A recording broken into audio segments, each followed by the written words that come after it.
Hello, everyone. Welcome to my video tutorials for spatial dataset analysis. In today's video tutorial, I'm going to show you how to perform the analysis for the 3D STARmap dataset. STARmap stands for Spatially Resolved Transcript Applicant Readout Mapping. It is a mouse Cortex 3D data set. You can download this dataset from this link. If you want to know more information about this dataset, you can read the original papers. You can see here is the original publication. The authors performed three-dimensional intact tissue sequencing of single-cell transcriptional states. You can see in the first figure, they introduced the method. And in this paper, they focus on identifying neuronal cell types in the mouse cortex. So for today's analysis, I'm going to use the Giotto package. If you are the first time to use the Giotto package, you can install the Giotto package using this code. At the moment, they just updated the new version, Giotto 4.0. So I installed the package already. I just need to load the package for today's demonstration. So to use the Giotto package, you also need to install the Giotto Python environment. You can use this code to install the Giotto Python environment. Once again, you only need to install once. Next time when you use the package, it will automatically detect the Python path. And also you can use your Giotto object name plus the code here to look at the default Giotto Python path in your computer. So now we can start the analysis. First, we can use the 3D STARmap dataset to create a Giotto object. For spatial data analysis using the Giotto package, the minimum information we need for the data is the expression matrix data and also the cell coordinators information. You can see here both information was stored in txt files. So let's run the create a Giotto object function to create a Giotto object for this dataset. Let's run. You can see down here, because I didn't provide an external Python path, so it will detect the Giotto Python environment that I installed on computer. Now you can see in the data windows, we have a Giotto object. We named it as star test. So we can click the object and have a look at the data structure. You can see we have the expression data slot. We have the spatial locus to save the cell coordinators information. We have the cell metadata and the feature metadata. We have the cell ID. If we click, you can see at the moment we have 33,598 cells. And also we have the features ID. You can see in this dataset, they connected the expression data for 28 genes.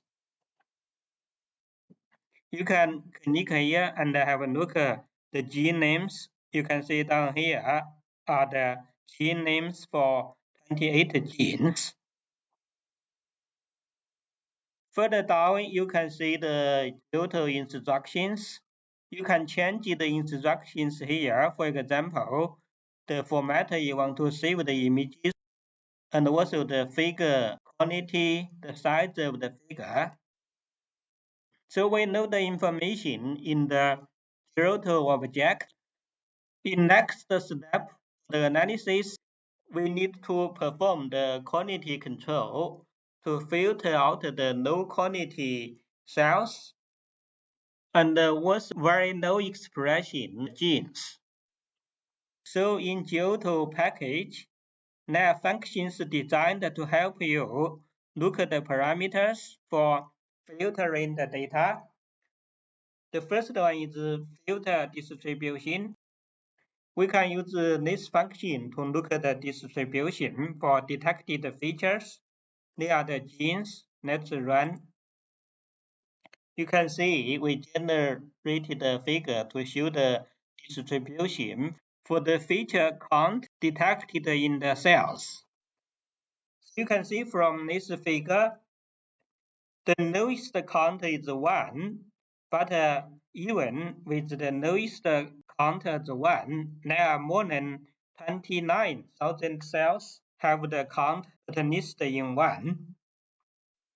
So for filtration, we want to keep all the cells in this area.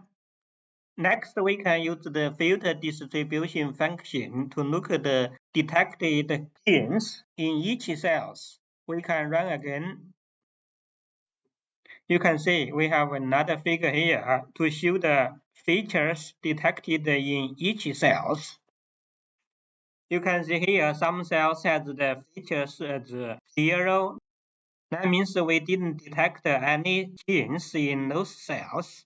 But for majority of cells, the total detected genes is more than 20.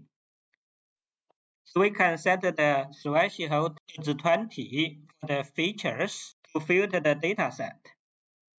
And also, Giotto has another function called the filter combination. Here you can set the expression threshold. For example, the counter is 1 or 2. And also the minimum cell numbers that could detect a gene expression.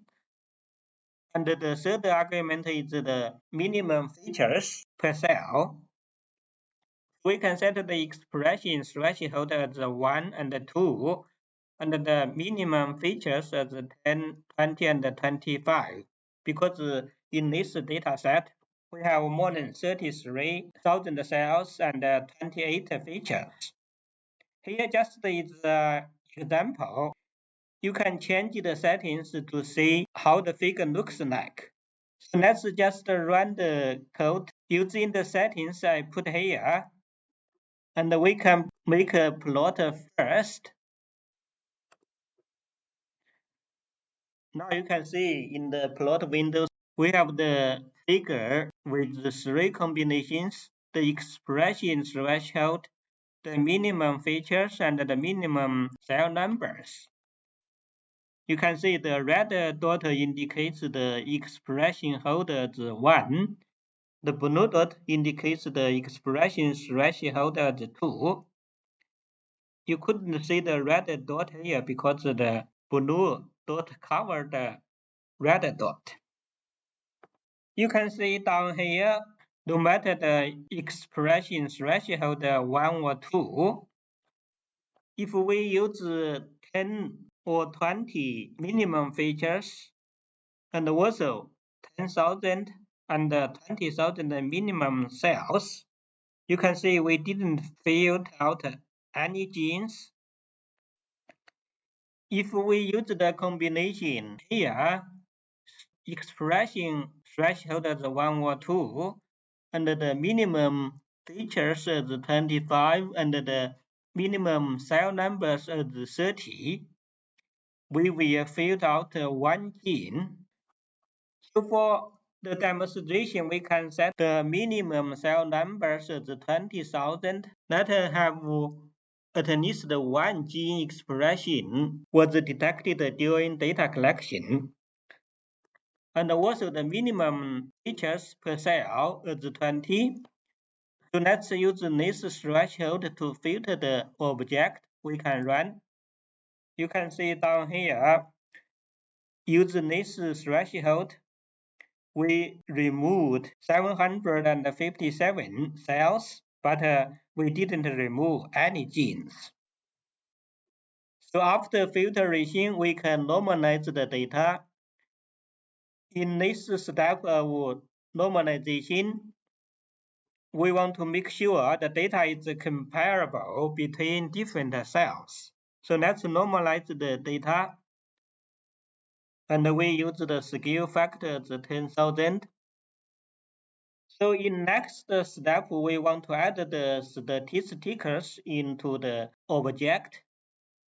So before we do that, we want to have a look at the feature metadata and the cell metadata. I showed you in the beginning, you can click the object and have a look at the feature and the cell metadata. But the Giotto package also designed the functions to look at the feature data table and the cell data table. We can use the feature data function to look at the feature metadata. Let's run. You can see at the moment, in the feature metadata, we only have the feature ID. They are the gene names for the 28 genes. If we look at the cell data, let's run. You can see at the moment, we only have the cell ID in the cell metadata. You know we have more than 33,000 cells in this dataset. So you know the information for the feature metadata and the cell metadata before we add the statistics into the object. So now we can add the statistics into the object. Let's run. Then we can have a look at the feature metadata again. Let's run. You can see now we added 5 more columns in the feature metadata. The second one is the total number of cells that could detect the gene expression. The third column is the percentage of the cells against the total cells. Then the total expression, mean expression, and the detected mean expression. And also we can look at the cell data again. You can see now we added 3 more columns into the cell metadata. We added the total gene numbers that could be detected in each cell and the percentage against the total genes 28 and the total expression. So now you know the information that we added into the object. Next, we can adjust the matrix. This step is to get rid of any batch effect or technical effect for your dataset. So we are going to adjust the normalized expression value for the Giotto matrix. We can run.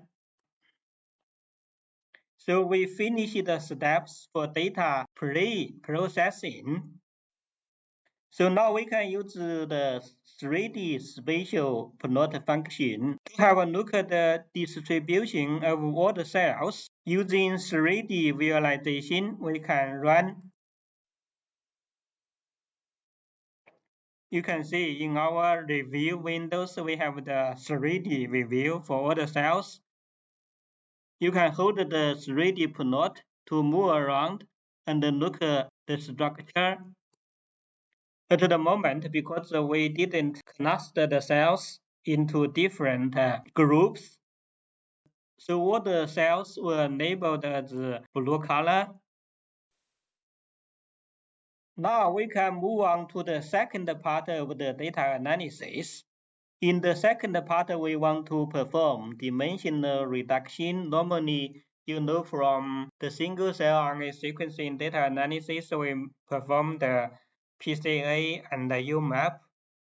And also want to cluster the cells according to their cell types.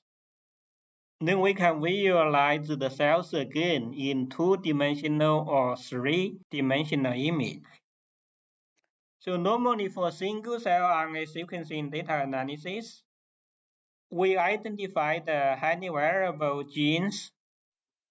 The Giotto package also has a function called calculate HVF.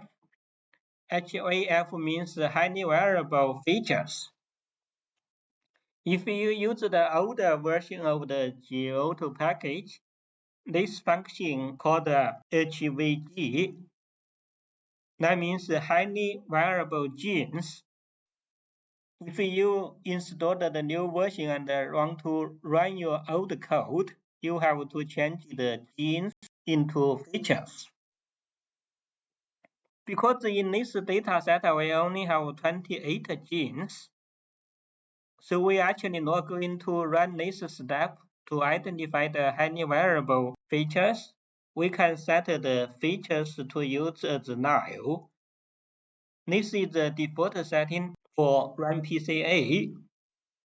Using the default setting, we will use all available genes in the dataset. So now we can run PCA to perform linear dimensional reduction. Let's run PCA. After PCA, we can identify the significant PCA for downstream analysis. Let's run it again. You can see we produce the figure to help you identify significant PCA for downstream analysis. You can see here we can capture the most biological signals within the first 16 PCAs. So for the demonstration, because the online tutorial used the first 8 PCAs, so we can use the same PC numbers in my video tutorial.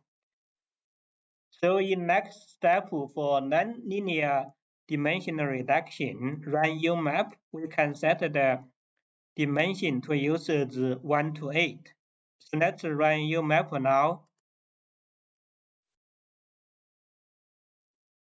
So after UMap, we can create the nearest network.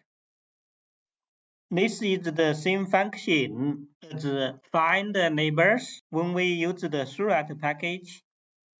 So by default, when we run the create nearest network function, we will create a shared nearest network for the dataset. If you want to use k nearest network function, you can set the type as KNN. So let's create the shared nearest network. For today's analysis, we can run. After the network, we can find the clusters. If you look at the documents for the Giotto package, they actually have more than 4 methods to identify the cell clusters. But in most tutorials, we use the do latent cluster function. And here we set the resolution as 0.2 to identify the clusters. Let's run. And also we give a name as latent 0.2. So after we finish in this function, we should generate a column named as latent 0.2 in the cell metadata. So we finished both steps, PCA and UMap for dimensional reduction. Now we can visualize the cells. First, we can visualize the cell clusters in two-dimensional view. We can use plot UMap function to look at the cell clusters. Let's run. You can see in the plot windows, we have 12 cell clusters in this dataset. And the cell clusters were indicated by different colors. If you read the original paper, you will see cells in this area. They are the neurons. And the cells in cluster 7 and 8, they are oligodendrocyte and glial cells. And the cell types in cluster 11 was not identified because in this dataset we only have 28 genes. Probably we don't have a good mark to identify cells in cluster 11. So we look at the cell clusters in 2D review. Next, we can use the spatial plot function to look at the cell location in the mouse cortex. We can run the spatial plot. You can see we generated the spatial image to show the cell location in the mouse brain cortex. You can see from the spatial image, different cell clusters localized in different layers of the mouse cortex. So after the 2D plot, we can plot 3D images. So this is the most exciting part for this dataset analysis, because you can see the cell localization and also the gene expression in a three-dimensional view. So first we can plot the cell clusters in 3D view. Let's run. You can see we generated the 3D view for the 12 cell clusters. Again, you can hold the 3D image to turn it around and look at the different cell clusters. You can see when we plot the cell clusters in 2D view, the cell cluster 7 and 8, they are together. But now in 3D view, you can see the distance between cluster 7 and cluster 8 actually is quite big. So this is the advantage using 3D view. As I mentioned, the cluster 11 was not identified by gene expression. So you can connect the individual cell numbers to switch off the cell clusters. For example, we connect 11.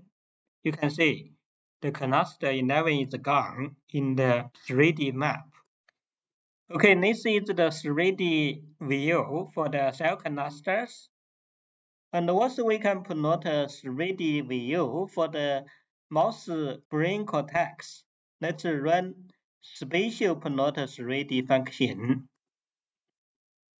So now you can see the cells localization in the mouse 3D cortex. You can see the mouse cortex structure. You can see distinct layers from outside layer to the inside layer.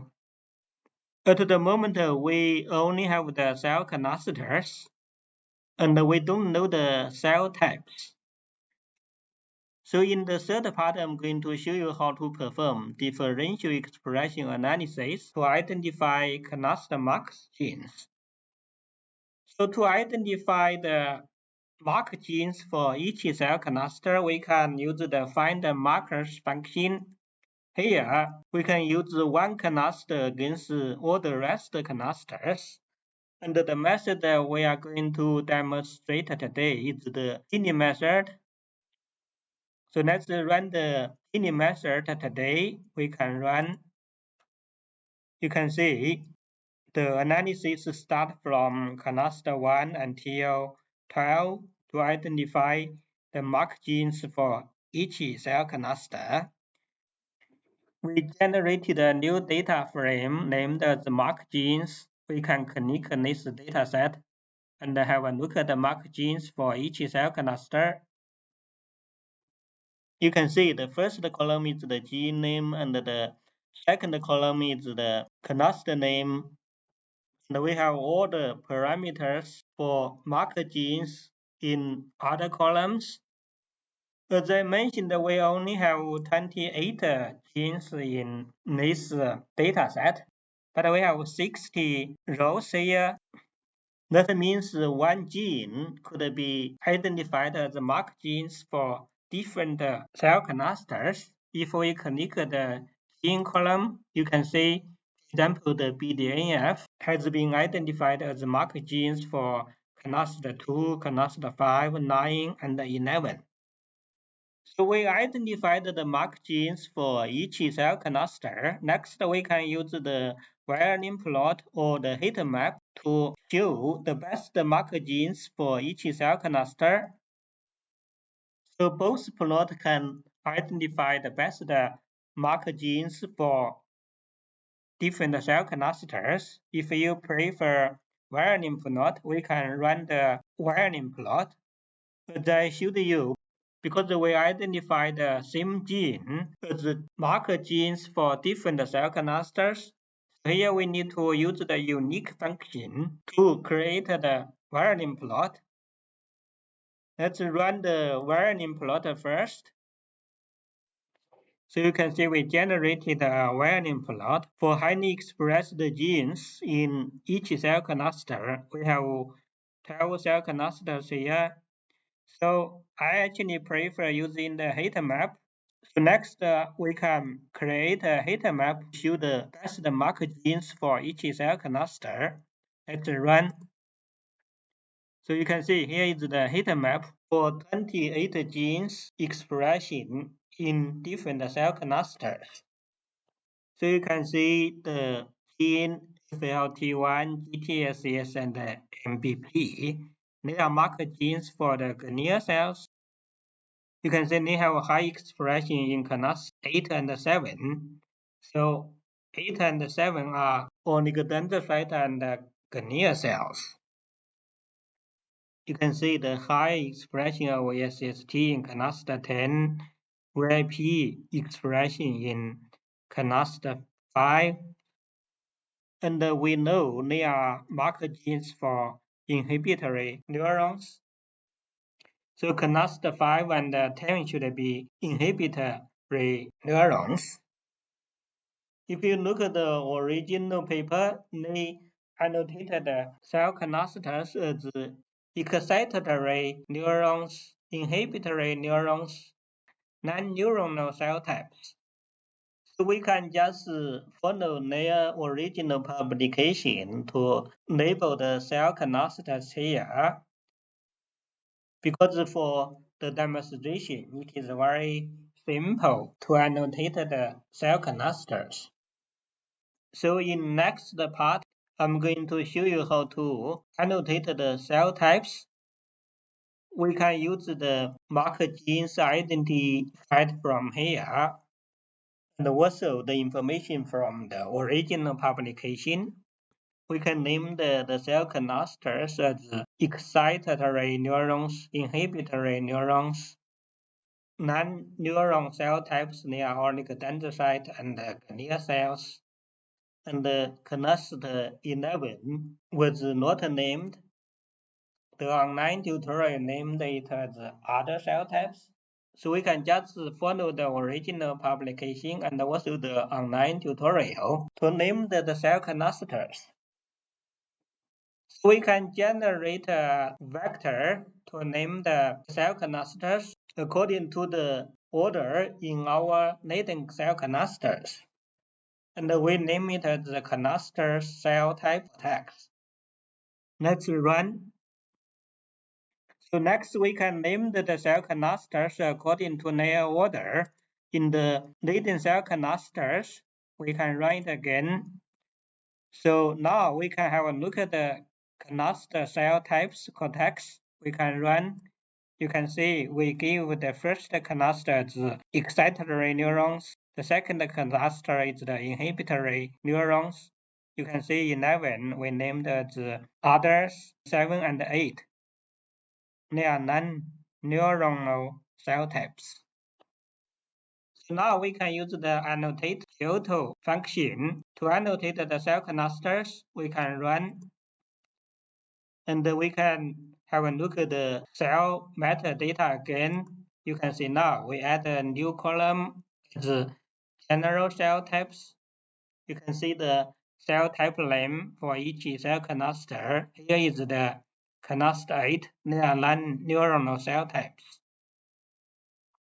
So after the cell type annotation, we can look at the cell clusters again. First, we can do the 2D view. Let's plot the UMap for the cell clusters. You can see now we named the non-neuronal cell types, excitatory neurons, inhibitory neurons, and the cell clusters that was not identified, and we named it as others. So here is the cell clusters in 2D view. We can also plot the name the cell clusters on the spatial image. Let's run. You can see now we have 4 types of cells in the mouse brain cortex. Once again, you can see they form distinct cortex layers. So in my last demonstration, we are going to view the named cell clusters in 3D view.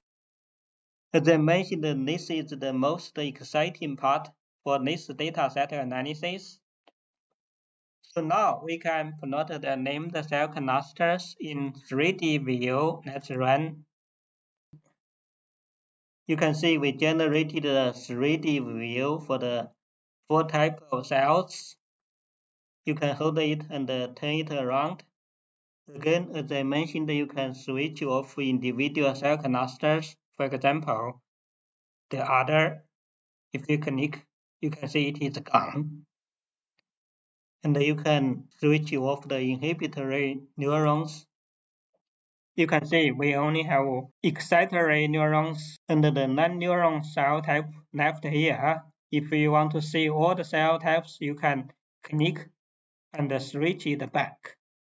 Now we have all the cell types. So here is the cell types 3D view. And also we can visualize the cell types in the mouse cortex. Let's run the spatial plot 3D function again. You can see we generated the 3D view for the mouse cortex. We can hold it and turn it around. You can see we have 4 cell types here. You can see they form distinct layers in the mouse cortex. Okay, so that's it for today's demonstration. So I showed you how to use the Giotto package to analyze the spatial dataset and also to create very beautiful 3D images. So I hope you enjoyed this video tutorial, and I'm going to stop from here. Please subscribe my channel if you like my videos and share my videos with your friends. Thank you.